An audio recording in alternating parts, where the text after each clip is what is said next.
Hi, I'm Reverend Wendy Craig-Purcell here at the Unity Center in San Diego. Thank you so much for watching today. If you'd like to support the work that we do here, please consider making a contribution. Go to our website. It's easy to do. Thank you in advance for that contribution. Reverend Wendy presents a talk that explores and expresses the truths of unity, and that there are real-world practical things that we can do to deepen our experience of spirituality and help us in our daily lives. So we are continuing and almost near the end. Next Sunday will be the last in this series of messages that I've been sharing with you on the idea of spiritual sticking points. You know, I believe that you and I are here in this room and in this teaching because we desire to unfold spiritually and to grow spiritually, and that we are earnest in that desire. And we are also realistic and practical, that we are able to see those places and times that we seem to get stuck and we forget to apply what it is that we know.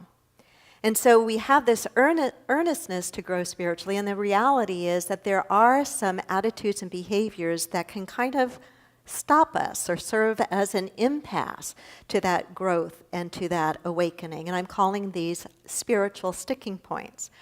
Today we're going to look at the spiritual sticking point of the need to keep score. Say that with me. The need to keep score.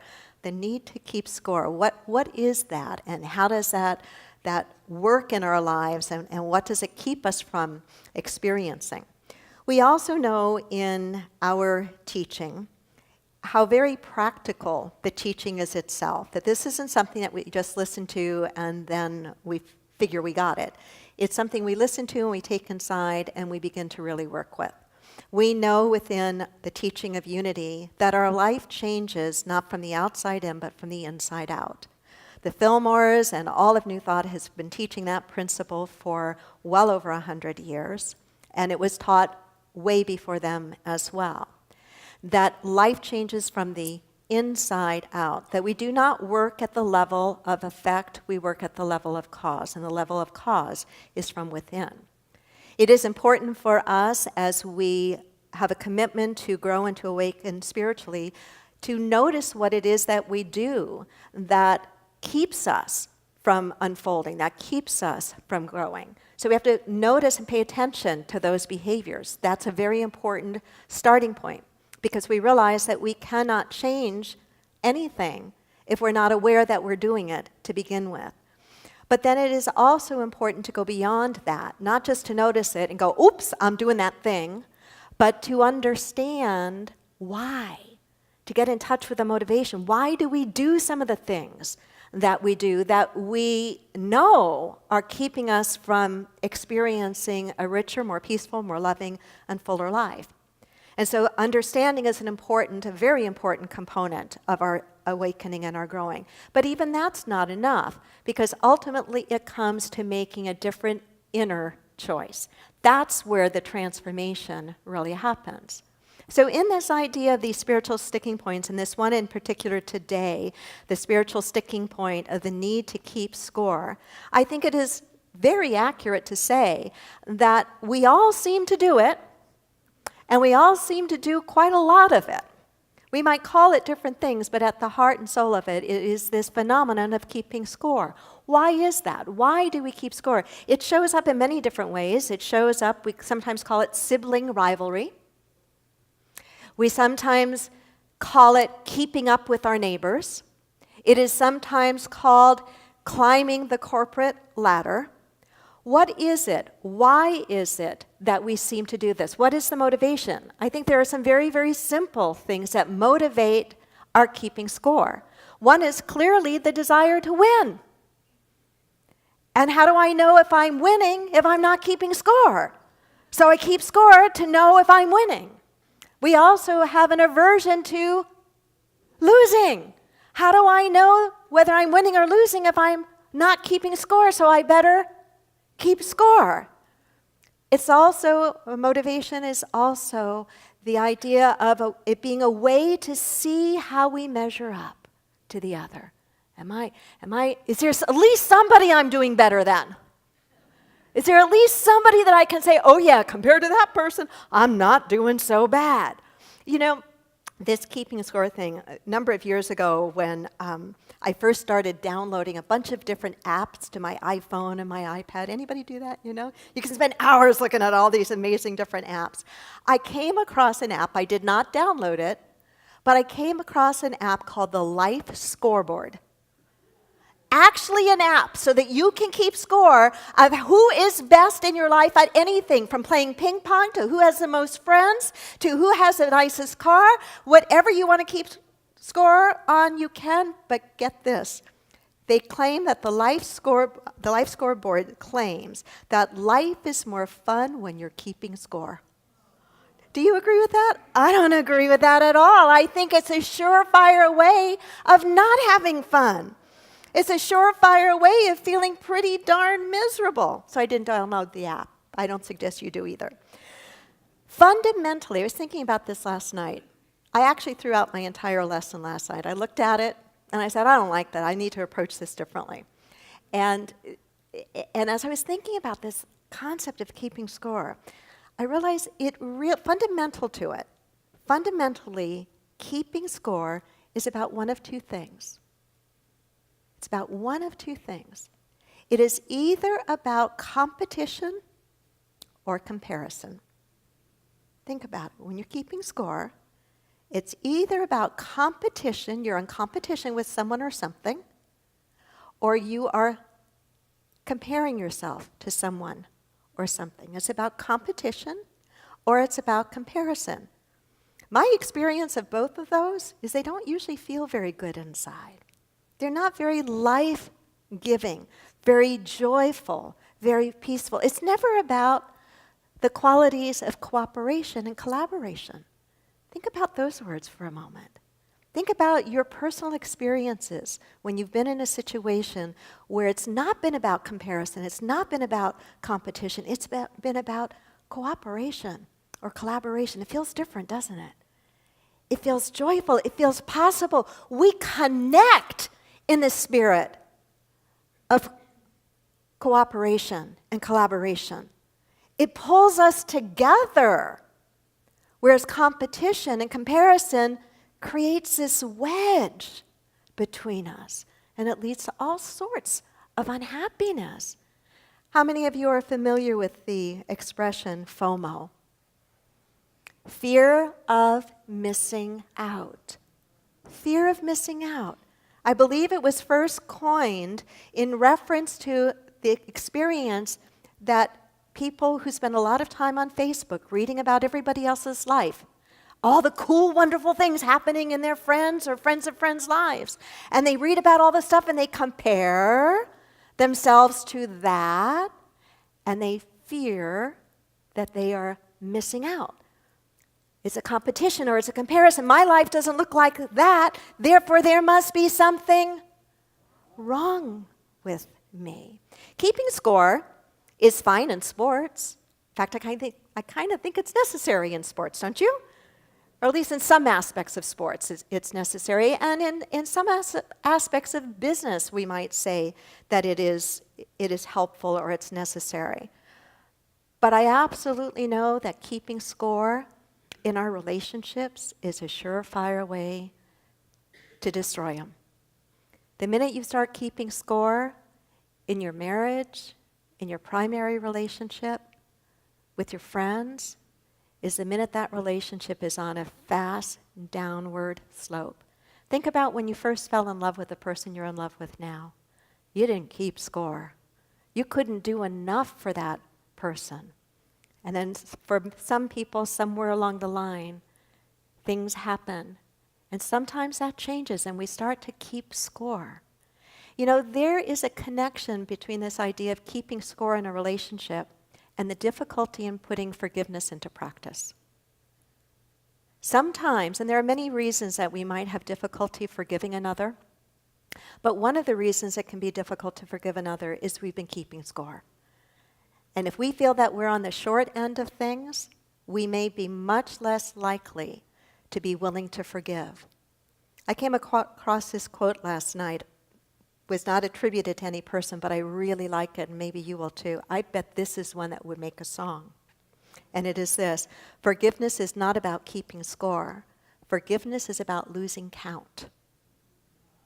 Isn't that good? Forgiveness is not about keeping score. Forgiveness is about losing count. Remember the movie, The Joy Luck Club? How many of you remember the Joy Luck Club movie? Remember the marriage that started with splitting everything down the middle 50-50? It destroyed the marriage. Destroyed the marriage before it even started, really. Marriage, I say this in every wedding I have ever performed. Marriage is not a 50-50 proposition. It is 100% both ways. The minute we start keeping score in a relationship, the minute that relationship starts going downhill. I want to read a little story to you. It's about a 10-year-old boy. The story is a little dated. You'll get this when you hear the numbers. But a little 10-year-old boy approaching his mom. He wanted to get money to buy a bicycle. And so he gives mom a piece of paper. And it says on this piece of paper, "For mowing the grass, Mom, $5. For making my own bed this week, $1. For going to the store for you, 50 cents. For playing with my baby brother while you went shopping, 25 cents. For taking out the trash, $1. For getting a good report card, $5. For raking the yard, $2. He hands that to his mother. His mother reads it, and a million memories cross her mind. And she decides to write her own list. You want to hear her list? You're going to hear it anyway, even if you don't want to, because I like it. For the 9 months I carried you, growing inside me, no charge. For the nights I sat up with you, doctored you, and prayed for you, no charge. For the time and the tears and the cost through the years, no charge. For the nights filled with dread and the worries ahead, no charge. For advice and the knowledge and the cost of your college, no charge. For the toys, food, and clothes, and for wiping your nose, no charge. Son, when you add it all up, the full cost of my love is no charge. I want to be like that mom in every aspect of my life. In every aspect of my life. I believe that our soul actually longs to be that way. I actually believe we're hardwired to be more like that, to not keep score, but to be a vehicle, an instrument like St. Francis talked about, an instrument of peace, an instrument of love, an instrument of joy, an instrument of forgiveness. It also occurred to me very, very clearly that keeping score not only keeps us stuck, it keeps us stuck in the ego. Keeping score actually feeds the ego. One of the ways to starve the ego is to stop keeping score. It's how we can starve the ego. Stop keeping score. I want to share with you 3 practices that I believe can help us get unstuck from this very toxic behavior of keeping score, of competing and comparing. The first practice is this, that we are to answer and follow a higher call. We are to answer and follow a higher call. Say that with me. We are to answer and follow a higher call. What do I mean by that, and where does it come from? It actually comes from a statement that Jesus made to Peter. There's a story that after the resurrection, Jesus was asking Peter, "How much do you love me?" And Peter was challenged and was not so much in answering the question, "How much do you love me?" But Peter was challenged, and he was comparing himself to another disciple that Jesus loved, the other disciple being the disciple John. And he wanted to know, well, what about John? What about John?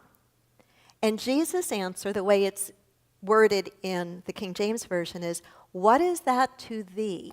Come thou follow me." What is that to thee? Come thou follow me. In other versions, it's translated, "What is that to you? You follow me." It's like Jesus is saying, don't be concerned about what's going on in John's life. Take a look at your own, and more than that, follow me. Not in a religious way, because Jesus never claimed anything for himself that he didn't also claim was true for each and every one of us. But what he was saying is he was speaking to the mystical part of us. He was speaking to follow the highest truth that you know. Follow that. When you follow that, when you listen to that, when you look for that, when that is your guiding light, you are not going to be keeping score. You're not going to be paying attention to John or Mary or Sally or Harry. You're going to be focusing on what really matters. On what really matters. So when you catch yourself comparing, you stop and you ask yourself, what is that to me? How can I follow the higher calling? The second practice is the practice of doing more than what is expected. Say that with me. The practice of doing more than what is expected. The practice of doing more than what is expected. That sounds counterintuitive. When we do what is expected, we're doing it because it is expected. And we're basically, if we're really honest with ourselves, we're keeping a tally sheet. I'm going to do what I said I was going to do, and that's it. I'm going to do what they expect me to do, and that's it. And that's it. Jesus spoke to this. He said, when someone asks you for your coat, give to him your cloak also. When someone asks you to walk a mile, walk a second mile as well. There's a really powerful teaching in that. But we have to get past the egoic mind that's wanting to keep score and says, that doesn't seem fair. The important teaching point, what Jesus was getting at, was the first coat and the first mile were obligatory. If your master is saying this, you are obliged to do that. No real growth comes from just doing what we are expected to do or obliged to do, is what he's trying to say to us mystically.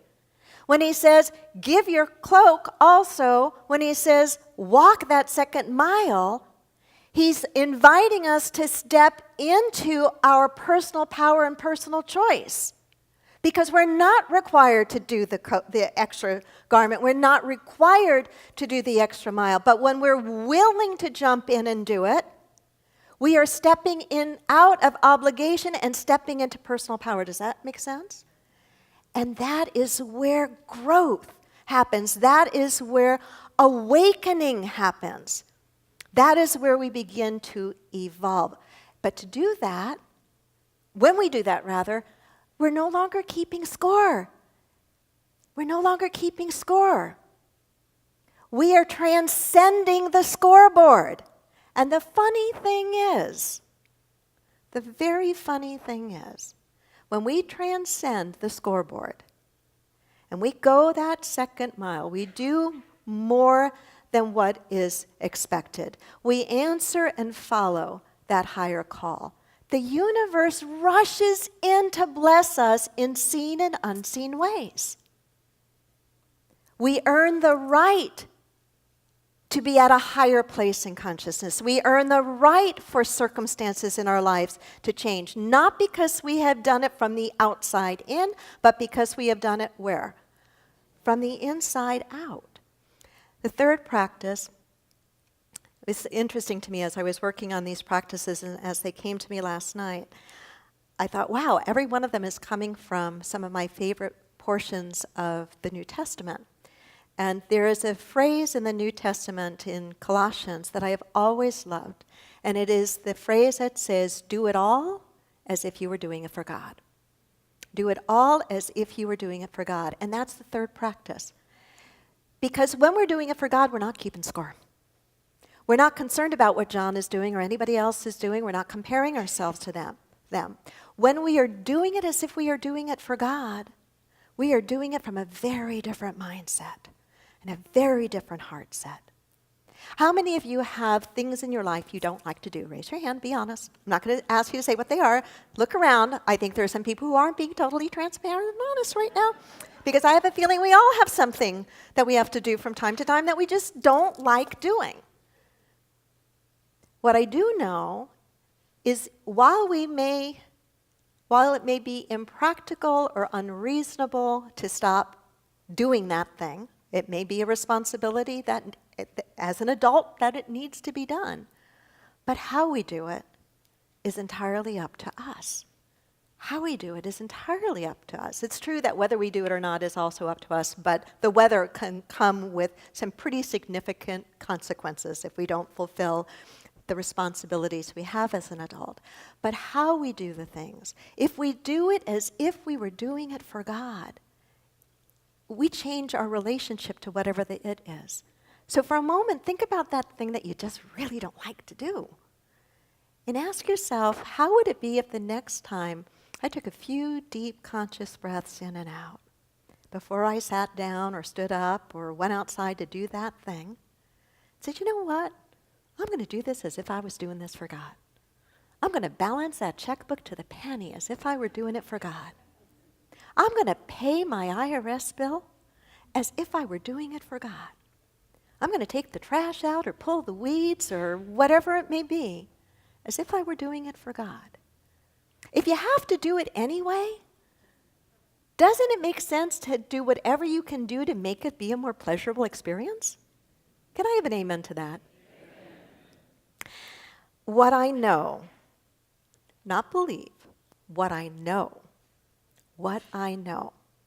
is when we practice living in these kinds of ways, the universe will bless us and the universe will reward us. But not because that's what we've gone after. The score will go high if you want to look at it that way, but not because we're counting, not because we're competing, and not because we're comparing, but because we have cooperated, we have collaborated, and we have connected with this presence and this power and this force for good that we call God or Spirit or the universe or the divine. Let me close with a reading that I shared in part at first service. It was from, of all people, I didn't expect this, from Hubert Humphrey. You cannot go around and keep score. If you keep score on the good things and the bad things, you'll find out that you're a very miserable person. God gave man the ability to forget, which is one of the greatest attributes you have. Because if you remember everything that's happened to you, you generally remember that which is most unfortunate. Think about that for a moment. Think about that. One of our beloved Unity ministers, he made his transition a number of years ago, Reverend Eric Butterworth, used to say, you know, so many people pray for a good memory. Maybe what we need in this world, more than just a good memory, is a good forgettery. Because too often we're remembering the wrong things. Namaste. The Unity Center, spiritually progressive, socially responsive, radically inclusive. We have services on Sundays at 9 and 11. Many people enjoy Reverend Wendy's talks and meditations and aren't able to attend the Unity Center in person. If you're part of our extended family from around the world and would like to help support the Unity Center, please go to our website or download our free app, which offers even more ways to connect with the Unity Center. Namaste.